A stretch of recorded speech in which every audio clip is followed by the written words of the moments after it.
Sejam muito bem-vindos, a Neomedicolatina, sejam muito bem-vindos, queridos.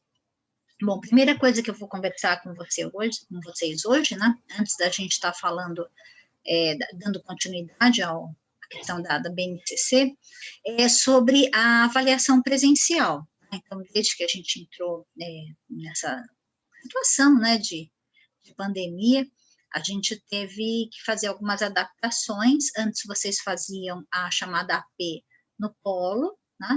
E agora vocês estão fazendo no sistema remoto. O Ivan está colocando, são quantas questões, né? Eu vou contar aqui para vocês. É assim, pessoal, a AP são 20 questões, mas essas 20 questões, isso para quem não faz DP, né? Ou não faz só DP, mas se você está cursando o semestre, normalmente, você vai ter 20 questões, mas essas 20 são de todas as disciplinas do semestre, tá? Então, cada professor prepara todo semestre uma quantidade, e a gente cria o que a gente chama banco de dados, né? Então, todas as questões de todas as disciplinas estão dentro do banco de dados. A partir disso, o sistema ele é programado para quando vocês fazem o login, ele sorteia de cada disciplina uma quantidade. Então, a chance da mesma questão, né, cair para duas pessoas, pode acontecer? Pode. Mas a mesma prova, gente, é muito difícil. Tá? Porque hoje, como a gente já faz isso há algum tempo, né, o nosso banco de questões que a gente fala, ele é muito significativo já, né, porque cada professor, cada disciplina, a gente tem uma média aí de 25 a 30 questões, né? Aí vocês multipliquem isso por todas as disciplinas que vocês têm no semestre, tá? E pensem que de todo esse conjunto, cada um de vocês serão sorteadas 20 questões, né, que contemplam aí todas as disciplinas. Bom, mas tem uma coisa muito positiva, né, que aconteceu nos últimos anos e que modificou bastante o nosso perfil de atividade. Também para estar, pessoal, em coerência, né, com os concursos, com o ENAD, né, com os diferentes sistemas de avaliação que vocês encontram também fora da universidade. Bom, o que é isso que eu estou querendo encaminhar com vocês? Todas as questões têm um enunciado e um texto, né, curto, geralmente um parágrafo, 2 parágrafos, que fazem referência aos assuntos que vocês estudaram nas diferentes disciplinas. Por que isso é bom? Porque aquela questão e aquele texto, né, eles estão juntos. Para resolver aquela questão, vocês têm que interpretar o texto, né, associar com tudo que vocês estudaram na disciplina, e aí então vocês resolvem, né, conforme o enunciado, prestando bastante atenção para ver o que é que o enunciado está pedindo, vocês resolvem então a questão. Então, não é que vocês têm que memorizar, porque hoje em dia isso, né, ninguém pensa mais nesse tipo de educação, né, baseada só em memorização. É muito importante que vocês exercitem o que a gente chama de capacidade associativa, analítica, né, reflexiva. Então, os textos de apoio que estão colocados em cada uma das questões são textos que vão auxiliar vocês a estabelecerem relações entre as questões que vocês têm que responder e a atividade e a prova, e tudo que vocês estudaram durante o semestre. Então, qual é o melhor método de estudo, gente? Tem duas maneiras e depende aí da facilidade de como cada um sente que aprende melhor. Quem gosta mais de um contato visual, né, deve rever as videoaulas, né, rever as aulas ao vivo, aquela na geral, dentro de cada um. Vocês sabem que vocês podem baixar o material didático, né, gente, com todas as aulas juntas, ao invés de ver as aulas assim separadamente, né, uma a uma. O Daverson vai fazer agora à noite, né? Então, a dica é essa, Daverson, leia com muita atenção, tá? Primeiro, o texto de referência e depois o que a gente chama de comando. O que é o comando? O comando vai dizer o que se espera de você naquela questão, tá? Então, fica bem atento para isso. Porque metade da questão está resolvida ali, é interpretar o texto. Então, se tiverem dúvida, respira e lê o texto novamente. Nenhum texto ali, pessoal, só para enfeitar, tá bom? Sempre, se existe um texto, se existe uma imagem, ele está ali, e a questão, né, está relacionada ao texto. Então, ele está ali para ser interpretado, analisado, daí vocês fazem, tá? Então, isso é fundamental, tá bom, Daverson? Bastante atenção no texto, interpreta o texto primeiro, e aí depois segue. Entendeu? E dá tempo, gente, são 20 questões, não é nada assim, né, que coisas imensas, né? Felipe, mas foi pensado, viu? Foi feita uma ponderação. O Felipe está colocando aqui do tempo da prova, né, e o tamanho dos textos. Foi feita uma ponderação, sim, Felipe. Né? O cabeçalho é isso mesmo, o Ivan está fazendo uma observação. O cabeçalho, né, é o caminho para as respostas, é isso mesmo, tá? Nada está ali por acaso. Aquele texto está ali para ajudar você a relembrar temas, a criar associações, a analisar, né, conteúdos, e aí depois vocês resolvem a questão. Tá? Então, essa é a melhor dica que eu posso dar para vocês.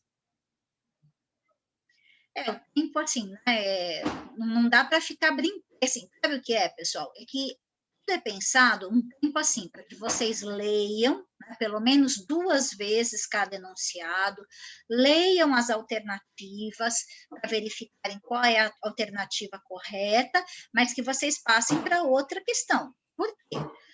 Porque senão, gente, né, acontece? Infelizmente, o que as pessoas fazem, gente? Saem pela internet, não é, procurando alguma coisa.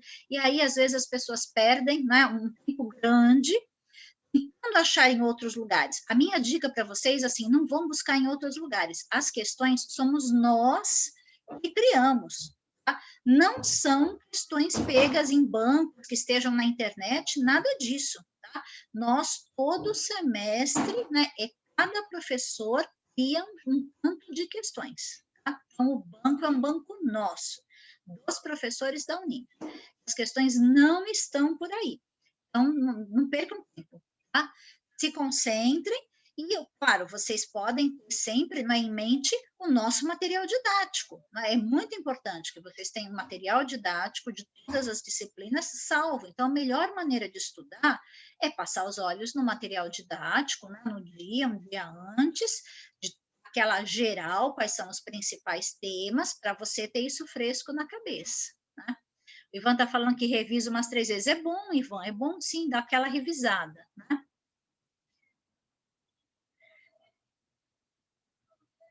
Eu estou vendo aqui, Felipe, porque não 3 horas. Por conta disso que eu estou te explicando, Felipe, porque aí o pessoal, com 3 horas, sabe o que o pessoal faz? Foi a nossa experiência. Né? 1 minuto por questão? Não, 1 minuto por questão seria 20 minutos de prova, gente. São 20 questões. Não é 1 minuto por questão, não. O que o pessoal faz? Fica navegando na internet, tentando achar as respostas da prova. E não vai conseguir, gente. Não tem, entendeu? É perda de tempo. Não tem, não façam isso, porque vocês vão perder o tempo de vocês. Estou garantindo para vocês, a gente, todo semestre, nós temos que fazer as questões. E a gente faz em cima dos nossos conteúdos, dos nossos assuntos, das aulas que a gente prepara para vocês, seja videoaulas, seja das aulas ao vivo, quer dizer, todo o conteúdo se refere, né, das atividades, seja atividade, seja questões de prova, se refere aos conteúdos das disciplinas, tá? Então, se concentre na leitura dos enunciados. Pode falar, Felipe. Se não vai achar na internet, eu não vejo o porquê da faculdade estar fazendo isso, sendo que vocês que fizeram as questões. Hoje teve amigos na AD mesmo comentaram, inclusive eu. Para a gente estar fazendo, estar pesquisando, estar lendo, estar tentando, são grandes as questões. E são de interpretação. Não é uma coisa assim, isso aqui eu já memorizei, eu sei a resposta. Então, além de ler, a gente tem que pensar, porque as alternativas são muito parecidas. É uma ou outra que a gente consegue estar já anulando logo de cara que não é. Então, geralmente 2, né? A gente se preocupa com a educação, com a preocupação do ensino, do estudo, já que vocês, o nosso padrão é do ENAD, então vai ter um texto, vai ter uma forma das questões, tudo bem. Agora, por que, eu não entendo o porquê, se não encontra na internet, não poderia disponibilizar uma meia hora, Felipe, uma hora a mais, para a gente estar eu fazendo, posso levar a tranquilo. reivindicação, não se preocupe, eu posso levar essa reivindicação para a coordenação geral, não é? Essa não é uma decisão dos professores, nem, na verdade, nem dos coordenadores. A gente tem, né, instâncias superiores e foi tido esse tempo como o tempo necessário para essa prova. Mas posso levar, não se preocupe. Isso eu posso levar para as instâncias superiores, né, como uma reivindicação mesmo, que seja revisto esse tempo e que ele seja ampliado.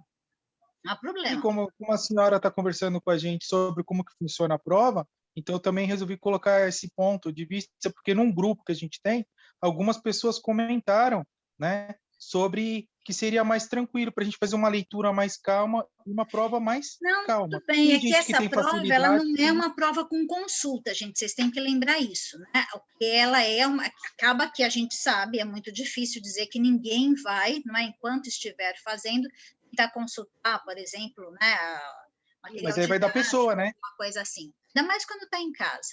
Mas Então, a prova ela é feita para a leitura daqueles textos que estão ali apenas, porque normalmente vocês fazem essa prova no polo, né? Vocês nem estariam fazendo essa prova como a gente está fazendo hoje, né? Que vocês estão fazendo em casa por conta realmente da pandemia, e devem voltar a fazer no polo, acredito eu, também não sei dizer, isso é uma coisa da minha cabeça. Provavelmente, né, quando passar todo esse período, aí vocês devem voltar a fazer no polo, né, porque essa situação de fazer em casa, né, através da plataforma dos computadores de vocês, essa foi uma situação excepcional por conta realmente da pandemia. sim. Queridos, em relação à prova, essa seria a minha orientação para vocês, né, de maneira geral. Vocês me mandam muitas mensagens, também de maneira geral, né, perguntando quais os conteúdos da prova. E aí a gente não tem, nenhum professor tem como dar essa resposta, porque nós criamos questões sobre todos os conteúdos. E como as questões são sorteadas pelo próprio sistema, né, cada um de vocês vai fazer uma prova diferente, às vezes não totalmente diferente, mas em grande medida diferente dos colegas, né? Porque é por sorteio, dentro do banco vai se sortear 20 questões para cada um, né? Varia se você faz só DPs, né? Ou se além das disciplinas do semestre você está cursando alguma DP. Aí, se eu não me engano, passam a ser 25 questões. Eu não tenho certeza, gente, disso, porque eu acabei não perguntando esse semestre se houve alguma alteração em relação à DP. Mas em relação à questão, né, do número de questões e tipo de questão, isso eu sei bem, porque todo semestre a gente prepara uma quantidade grande até de questões, tá? Para estar sempre renovando o nosso banco. Tudo bem, queridos, até aqui. Levo a reivindicação, o Felipe pode deixar, eu vou comentar na próxima reunião de coordenação, né, que há aí uma ideia de que seria necessário um pouco mais de tempo para uma leitura, né, mais cuidadosa aí dos textos, né, da prova, e vou levar a reivindicação, pode deixar. Pessoal, então agora eu vou dar sequência com vocês, tá bem? Em relação aos nossos temas, né? Então vou fazer aqui a divisão de tela, já deixei aqui o nosso PowerPoint aberto. E a partir de agora, então, vocês estão vendo aqui o PowerPoint. Pessoal, o que a gente está fazendo, né? Que a gente vai ter essa aula e depois uma última em que a gente vai encerrar o assunto. A gente está fazendo agora, pensando um pouco as relações entre teoria e prática, né? Mais especificamente a partir dessa relação com a BNCC. Então, a gente vem numa sequência, né, essa já é a terceira aula que a gente está falando sobre isso. Como nem todos estavam presentes, eu vou recuperar rapidamente algumas questões, né? Então, a gente veio analisando primeiro a questão do professor mediador, depois nós falamos um pouco do que era o parâmetro curricular nacional e quais foram, assim, as diferenças, né, para a entrada da BNCC, quer dizer, quais os desafios que a BNCC nos coloca. Então, primeiro a gente fez uma parte mais teórica, depois nós iniciamos uma discussão a partir de uma prática. tá? E aí, o que eu fiz com vocês? Eu trouxe um artista, né, que fez uma exposição bastante curiosa, o nome dele é Dilson Cavalcante.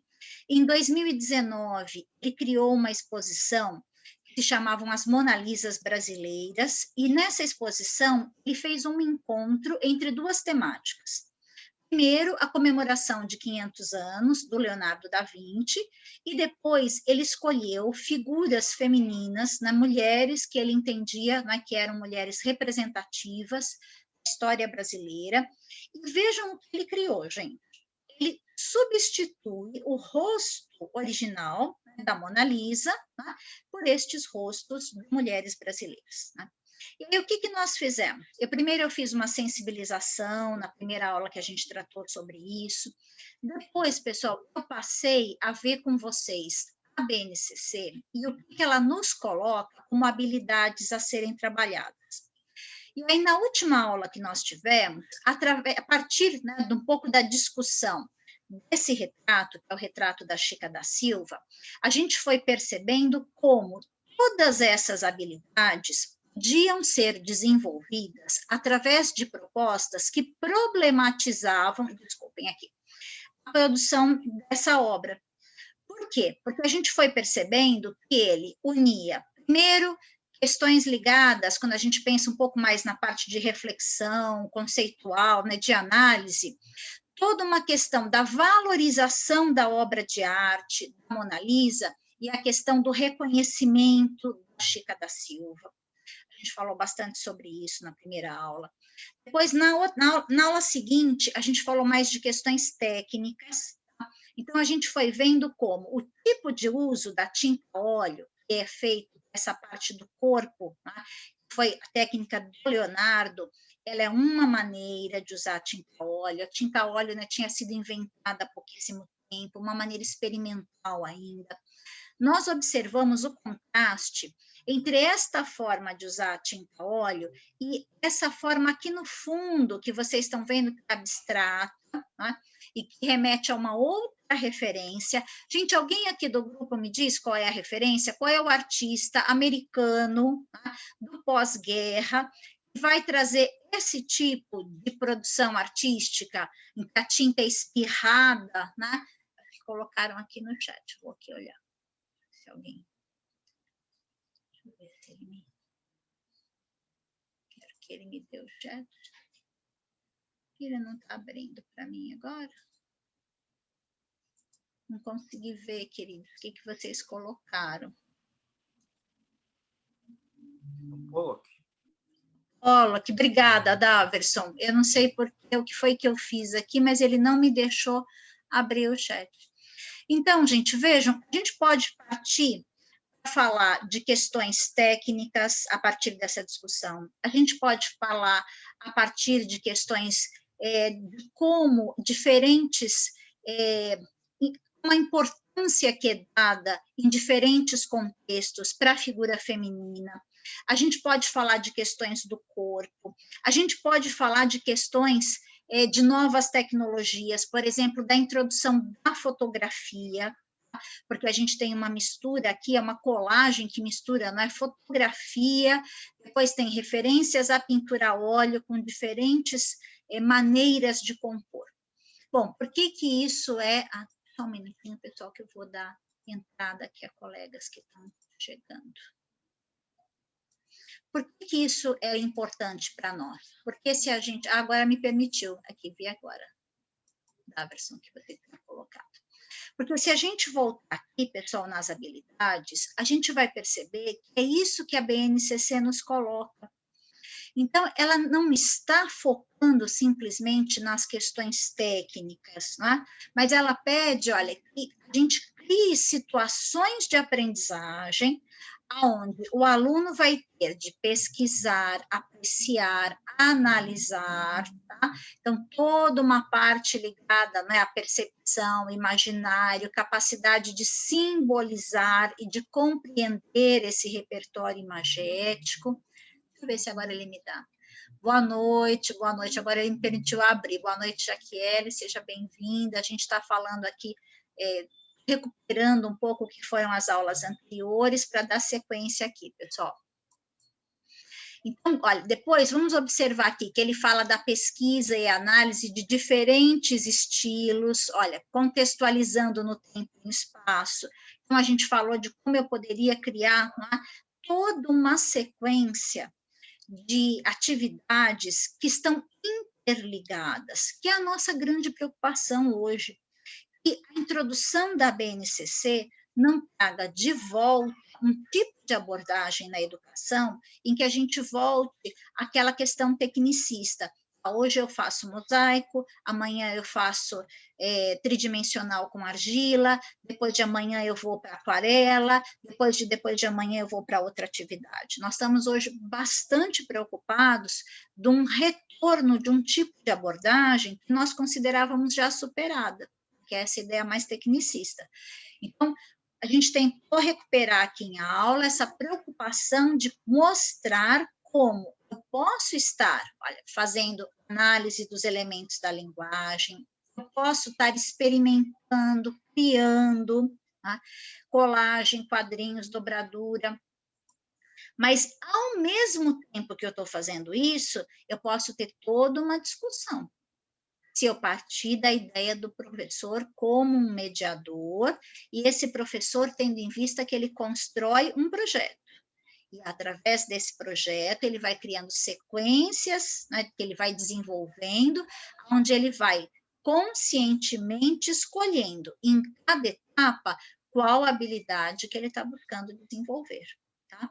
Então, na última aula, a gente falou bastante dos processos de criação, do que a gente poderia fazer de experimentação. Então, vejam, tudo a partir simplesmente dessa imagem. Tá? Para a gente perceber o quê? Que a gente tinha de buscar como na arte contemporânea, em diferentes situações, eu consigo ter propostas de artistas que me permitem essas abordagens múltiplas. Então, eu estou seguindo aqui à frente com vocês, porque eu quero mostrar como ainda na BNCC tem uma outra coisa que ela nos indica, que a gente vai poder tratar também a partir daqui. Tá? Então, só para recuperar o que foi essa produção, em 2019, né, foi o 5º centenário da morte do Leonardo, então os 500 anos, né? Então ele vai se inspirar no Leonardo, o Gilson Cavalcanti, para falar desses 500 anos, né, da morte usando a Mona Lisa, que é essa figura super icônica, né? E ele cria essa exposição das Mona Lisas brasileiras. Ela foi inaugurada, gente, na estação do metrô do Trianon MASP, que fica na Avenida Paulista, em 2019. Depois, gente, em 2020, em março de 2020, ele ampliou, ele criou mais pinturas, pegando outras figuras femininas, e ele fez uma nova exposição aí para comemoração, né, daquela data que a gente tem em março, que comemora o dia que homenageia, né, a mulher. Bom, aí vamos dar sequência aqui, aí eu queria mostrar para vocês um conjunto maior de imagens, né, que ele apresentou. Bom, então, Dandara dos Palmares, Chiquinha Gonzaga, Princesa Isabel, Anita Garibaldi, Carmen Miranda, a Chica da Silva, que foi essa que nós iniciamos e que conversamos bastante sobre ela, Maria Bonita, a Catarina Paraguaçu, Leila Diniz, Elô Pinheiro, Patrícia Medrado, Hortência, a Clara Coralina, Rosa Soares, Luísa Trajano, Maria da Penha, Hebe Camargo e Naísa Cavalcante. Bom, e quando a gente vê um conjunto maior como esse, vocês não acham que a gente pode construir uma série de questionamentos sobre isso? Uma coisa é eu ver uma representação desse artista, né? Foi essa que inicialmente a gente trabalhou, da Chica da Silva. Outra coisa é eu olhar esse conjunto. E eu posso ter questionamentos de todos os tipos, tá? Desde questionamentos de técnica até de questões de representatividade mesmo, tá? Então, quer dizer, quem são as mulheres escolhidas? Por que essas e não outras? O que elas têm em comum, pessoal, além de serem mulheres?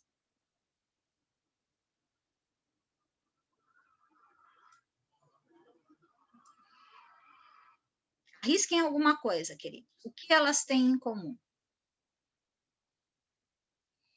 Vou voltar aqui, que eu estou vendo que vocês estão pondo aqui no chat. Tem hora que ele não me deixa abrir. Não, foi.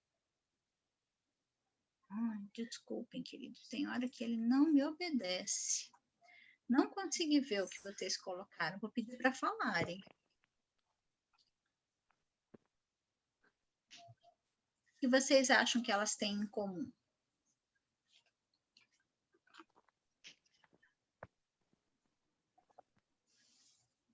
Professora, eu acho que elas têm uma personalidade, né?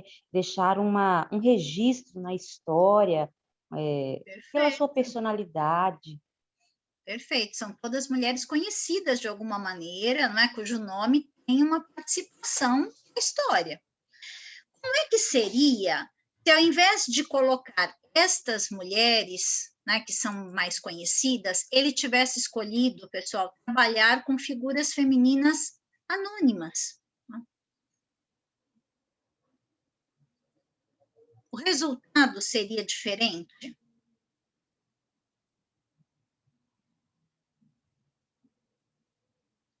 A gente pode fazer uma crítica também ao artista, era isso que eu queria trazer para vocês. Né?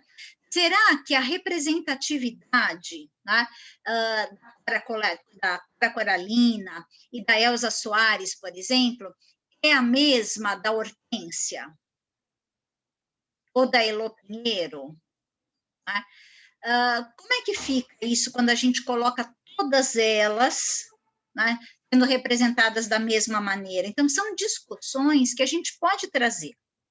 Bom, por que isso é importante? Né? Por que essas discussões? Porque, olha aqui, pessoal, uma outra coisa que a BNCC também indica para nós é o trabalho que eles chamam de artes integradas. As artes integradas, elas não são nem das artes visuais, nem da música, nem do teatro, nem da dança. Elas são um campo que é interdisciplinar com todas as outras expressões. E que vai tangenciar o quê, pessoal? Processos de criação. Tá? Então, aqui, ó, todos os processos das mais diversas linguagens artísticas, matrizes estéticas culturais, patrimônio cultural e arte e tecnologia. Então, vejam, quando eu começo a questionar essa produção e a verificar, não é, o que o artista, que mulheres ele escolhe, que tipo de importância cada uma delas tem para a história, a gente vai se deparar com uma oportunidade para falar de patrimônio cultural, porque vai me dar a oportunidade de falar sobre as matrizes indígenas, africanas e europeias, tá? De diferentes épocas. Vai me dar a oportunidade de trabalhar também com recursos diferentes. E aí, olha o que eu fiz aqui, tá? O que eu peguei agora, pessoal? Sabendo das artes integradas, tendo como objetivo trazer para vocês essa discussão de também, junto com aquele processo de estar pensando, né, como que eu posso mediar uma relação com a arte contemporânea, como que eu posso trabalhar as habilidades que a BNCC está me colocando. Minha outra questão era, como é que eu poderia estimular a gente chegar nessa discussão do patrimônio cultural? E aqui eu trouxe um outro artista brasileiro, só que esse aqui, pessoal, é um artista indígena, tá? O nome dele é Denilson Baniva. Baniva é a etnia Denilson. Ele foi ganhador em 2017 de um prêmio que se chama PIPA, que é um prêmio muito importante de patrocínio para que os artistas possam produzir. E olha o que ele fez, gente. Ele pegou a Mona Lisa, essa é uma das obras dele, e ele, então, faz com que aquela pintura corporal, né, Baniva, passe a figurar agora sobre o rosto da Mona Lisa. Olha, no pescoço da Mona Lisa, ele coloca um colar típico, né, Baniva. Tá? A gente poderia falar mais sobre ele, inclusive aqui na Arte Brasileiros, que é aquela revista, né, de arte e cultura, tem uma entrevista de quando ele ganha, né, o prêmio PIPA, dele falando um pouco sobre as dificuldades de ser artista contemporâneo e ser indígena. E aí eu poderia, e fiz isso, trazer as duas aqui para vocês, olha. O Dilson Cavalcante fez, né, essa representação de uma mulher indígena, que é a Paraguaçu. Né? E o Denilson faz, né, a Mona Lisa indígena. Veja, então aqui, ó, corpo de Mona Lisa, com a cabeça da Paraguaçu, aqui é essa personagem indígena que faz parte, né, da história brasileira. Ela foi dada ao Caramuru em casamento pelo seu pai, que era um chefe indígena tupinambá, né? E aqui a Mona Lisa pintada à maneira indígena. É a mesma coisa, gente?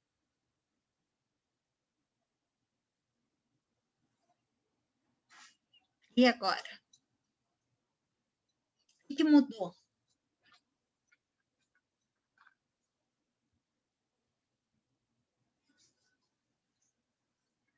O que vocês acham que altera no momento em que o Denilson Baniva coloca sobre a Mona Lisa esses referenciais de identidade indígena, e o Gilson Cavalcante, por sua vez, retira a cabeça da Mona Lisa e coloca a cabeça da Paraguaçu no lugar dela. Não mudou nada, é a mesma coisa. É o mesmo processo de tentativa de dar um certo reconhecimento à mulher indígena? Se me permite, professor, eu acho que Por não. favor, Eu acho que o Denilson ele quis meio que tentar mostrar, sei lá, é um ponto de vista meu, mas eu acho pode que ele falar, à quis, vontade. sim, ele quis meio que tentar deixar meio carnavalesco a situação de como o indígena é visto, né? Tipo, pegar um europeu e pintar como um indígena é meio que eu acho muito mais uma crítica do que o Dilson ele fez ao contrário, né? Parece Exato, que ele excelente. quis dar um ar de nobreza para essas personalidades, né? Perfeito, Daverson, excelente a sua colocação. Tá? Então, vejam como diferentes procedimentos, os dois artistas partem do mesmo ponto. Se apropriar da imagem da Mona Lisa como ponto de partida para falar de relações da mulher indígena, mas chegam em pontos muito diferentes.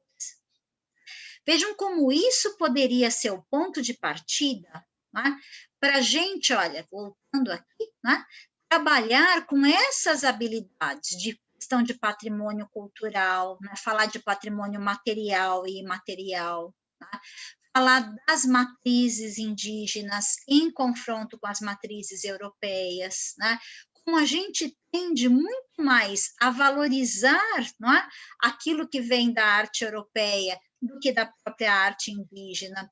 A valorização da arte indígena muitas vezes depende de um olhar europeu dizendo que aquilo tem um valor, para que a gente passe a pensar nisso com um determinado valor. Então, vejam, tudo isso pode me criar uma série de questionamentos com o grupo. Nesse momento, vocês são os alunos, eu estou aqui como professora, mas eu sempre gosto que vocês pensem que vocês vão ser os professores. Vocês, enquanto professores, diante desse desafio, né, quantas situações nós não poderíamos pensar junto com os nossos alunos? Dizer, bom, mas vamos pensar que como é que nós hoje aqui criaríamos situações? Por um lado, fazer essa crítica, né, do olhar europeu, estereotipado, né, que olha para o indígena como exótico, como o Daverson também chamou bastante ali, muito bem, né, a questão, e do nosso olhar, que de uma certa forma parece que a gente sempre depende, né, de sobrepor sobre a nossa cultura de um valor europeu para que ela possa ser percebida.